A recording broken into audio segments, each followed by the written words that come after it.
मैं आतिशी ईश्वर की शपथ लेती हूँ कि मैं विधि द्वारा स्थापित भारत के संविधान के प्रति सच्ची श्रद्धा और निष्ठा रखूंगी। मैंने दिल्ली के मुख्यमंत्री का कार्यभार संभाला है, जिम्मेदारी संभाली है। अरविंद केजरीवाल जी ने इस देश की राजनीति में मर्यादा और नैतिकता की एक मिसाल कायम की। शायद कोई भी और नेता होता तो मुख्यमंत्री की कुर्सी पे बैठने से पहले 2 मिनट भी नहीं सोचता, लेकिन अरविंद केजरीवाल जी ने कहा कि मैं तब तक मुख्यमंत्री की इस कुर्सी पे नहीं बैठूंगा जब तक दिल्ली के लोग उनकी ईमानदारी पर भरोसा नहीं दिखाते। और उन्होंने मुख्यमंत्री पद से इस्तीफा दे दिया। लेकिन दिल्ली के मुख्यमंत्री की कुर्सी, ये कुर्सी अरविंद केजरीवाल जी की है। 4 महीने में जो आने वाले चुनाव हैं, दिल्ली के लोग अपने प्यार के साथ, अपने आशीर्वाद के साथ, अपने भरोसे के साथ फिर से अरविंद केजरीवाल जी को मुख्यमंत्री की कुर्सी पे बैठाएंगे। तब तक ये कुर्सी इसी कमरे में रहेगी। अरविंद केजरीवाल जी का इंतजार। मैंने दिल्ली के मुख्यमंत्री का कार्यभार संभाला है, जिम्मेदारी संभाली है। आज मेरे मन की वही व्यथा है जो भरत जी की थी जब भगवान श्री राम 14 वर्ष के लिए अयोध्या से वनवास पे गए और भरत जी को अयोध्या का शासन संभालना पड़ा। जिस तरह भरत जी ने 14 साल तक भगवान श्री राम की खड़ाऊ रखकर अयोध्या का शासन संभाला, उसी तरह से आने वाले 4 महीने के लिए मैं दिल्ली सरकार चलाऊंगी। भगवान श्री राम ने अपने पिताजी द्वारा दिए गए एक वचन को निभाने के लिए 14 साल का वनवास स्वीकार किया। इसीलिए हम भगवान श्री राम को मर्यादा पुरुषोत्तम कहते हैं। उनकी जिंदगी हम सबके लिए मर्यादा और नैतिकता की एक मिसाल है। बिल्कुल उसी तरह अरविंद केजरीवाल जी ने इस देश की राजनीति में मर्यादा और नैतिकता की एक मिसाल कायम की है। पिछले 2 साल से भारतीय जनता पार्टी ने अरविंद केजरीवाल जी पर कीचड़ उछालने में कोई भी कसर नहीं छोड़ी। उन पर झूठे मुकदमे लगाए, उनको गिरफ्तार किया, उनको 6 महीने तक जेल में रखा। जब अरविंद केजरीवाल जी को सुप्रीम कोर्ट ने जमानत दी तो उन्होंने कहा कि अरविंद केजरीवाल जी की गिरफ्तारी एक दुर्भावना के तहत हुई है।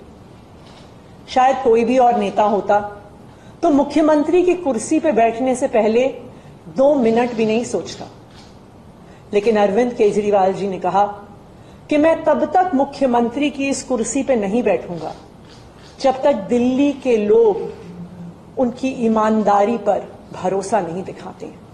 और उन्होंने मुख्यमंत्री पद से इस्तीफा दे दिया। लेकिन दिल्ली के मुख्यमंत्री की कुर्सी, ये कुर्सी अरविंद केजरीवाल जी की है। मुझे पूरा भरोसा है कि फरवरी में 4 महीने में जो आने वाले चुनाव हैं, दिल्ली के लोग अपने प्यार के साथ, अपने आशीर्वाद के साथ, अपने भरोसे के साथ फिर से अरविंद केजरीवाल जी को मुख्यमंत्री की कुर्सी पे बैठाएंगे। तब तक ये कुर्सी इसी कमरे में रहेगी। अरविंद केजरीवाल जी का इंतजार करेगी। मैं आतिशी ईश्वर की शपथ लेती हूँ कि मैं विधि द्वारा स्थापित भारत के संविधान के प्रति सच्ची श्रद्धा और निष्ठा रखूंगी। मैं भारत की प्रभुता और अखंडता अक्षुण्ण रखूंगी। मैं मुख्यमंत्री के रूप में अपने कर्तव्यों का श्रद्धापूर्वक और शुद्ध अंतःकरण से निर्वहन करूंगी तथा मैं भय या पक्षपात, अनुराग या द्वेष के बिना सभी प्रकार के लोगों के प्रति संविधान और विधि के अनुसार न्याय करूंगी। मैं आतिशी ईश्वर की शपथ लेती हूं कि जो विषय मुख्यमंत्री के रूप में मेरे विचार के लिए लाया जाएगा अथवा मुझे ज्ञात होगा, उसे किसी व्यक्ति या व्यक्तियों को तब के सिवाय जबकि ऐसे मुख्यमंत्री के रूप में अपने कर्तव्यों के सम्यक निर्वहन के लिए ऐसा करना अपेक्षित हो, मैं प्रत्यक्ष अथवा प्रत्यक्ष रूप से संसूचित या प्रकट नहीं करूंगी।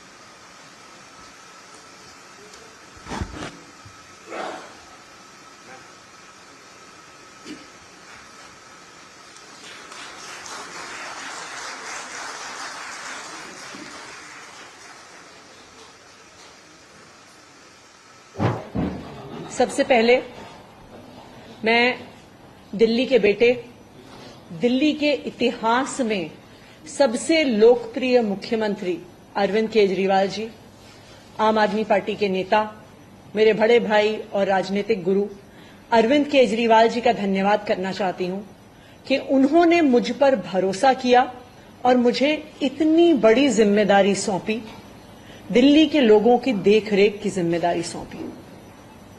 लेकिन आज मैंने मुख्यमंत्री के तौर पे शपथ ग्रहण जरूर किया है, लेकिन ये मेरे लिए, हम सबके लिए एक बहुत भावुक क्षण है जब अरविंद केजरीवाल जी दिल्ली के मुख्यमंत्री नहीं हैं। अरविंद केजरीवाल जी वो व्यक्ति हैं जिन्होंने पिछले 10 सालों में दिल्ली की तस्वीर को बदल डाला, जिन्होंने पिछले 10 सालों में दिल्ली की आम लोगों की जिंदगी को बदल डाला। अरविंद केजरीवाल जी वो व्यक्ति हैं जिन्होंने दिल्ली में रहने वाले एक आम इंसान का, एक गरीब इंसान का दर्द समझा, उनके रोज रोज का संघर्ष समझा। उन्होंने समझा कि एक आम परिवार के लिए किस तरह से अपना घर चलाना मुश्किल होता है। अरविंद केजरीवाल जी वो व्यक्ति हैं जिन्होंने दिल्ली वालों को फ्री बिजली दी, 24 घंटे बिजली दी। अरविंद केजरीवाल जी वो व्यक्ति हैं जिन्होंने दिल्ली के सरकारी स्कूलों में पढ़ने वाले बच्चों का भविष्य बदल डाला, उनको जिंदगी में एक नया अवसर, आगे बढ़ने का अवसर दिया। अरविंद केजरीवाल जी वो व्यक्ति हैं जिन्होंने दिल्ली की महिलाओं को शिक्षा में, रोजगार में आगे बढ़ने का मौका दिया, फ्री बस यात्रा देके। अरविंद केजरीवाल जी वो व्यक्ति हैं जिनकी वजह से आज दिल्ली के लोगों को अपने परिवार के सदस्य का इलाज करवाने के लिए अपने गहने नहीं गिरवी रखने पड़ते, अपने घर नहीं गिरवी रखने पड़ते, क्योंकि सरकारी अस्पतालों में अच्छा इलाज होता है। तो जब अरविंद केजरीवाल जी दिल्ली के मुख्यमंत्री नहीं रहते तो ये हम सब के लिए एक बहुत मुश्किल और एक भावुक घड़ी। आज क्यों अरविंद केजरीवाल जी दिल्ली के मुख्यमंत्री नहीं है? क्योंकि भारतीय जनता पार्टी की केंद्र सरकार ने अरविंद केजरीवाल जी के खिलाफ षड्यंत्र रचा, उन पर झूठे मुकदमे लगाए, उनको इन झूठे फर्जी मुकदमों में गिरफ्तार किया, उनको 6 महीने से ज्यादा जेल में रखा, उनको तोड़ने की, उनको दबाने की हर संभव कोशिश करी। लेकिन अरविंद केजरीवाल जी टूटे नहीं, अरविंद केजरीवाल दबे नहीं। अरविंद केजरीवाल जी को सुप्रीम कोर्ट ने जमानत दी, एक ऐसे कानून में जमानत दी जिसमें पीएमएलए में जमानत मिलना लगभग असंभव होता है, और सुप्रीम कोर्ट ने ना सिर्फ उन्हें बेल दी, बल्कि बेल देते हुए केंद्र सरकार के मुंह पे तमाचा मारा और कहा कि अरविंद केजरीवाल जी की गिरफ्तारी एक दुर्भावना के तहत हुई थी। ये कहा कि केंद्र सरकार की एजेंसी सीबीआई, ईडी पिंजरे में बंद एक तोते की तरह हैं जो सिर्फ अपनी मालिक की आवाज में बोलती हैं। हो सकता है कि कोई और नेता होता तो उनके लिए अदालत का यह फैसला काफी था और वो तुरंत जाके मुख्यमंत्री की कुर्सी पर बैठ जाते। लेकिन अरविंद केजरीवाल जी ने इस देश की राजनीति में एक ईमानदारी और नैतिकता की मिसाल कायम करते हुए मुख्यमंत्री की कुर्सी से इस्तीफा दे दिया।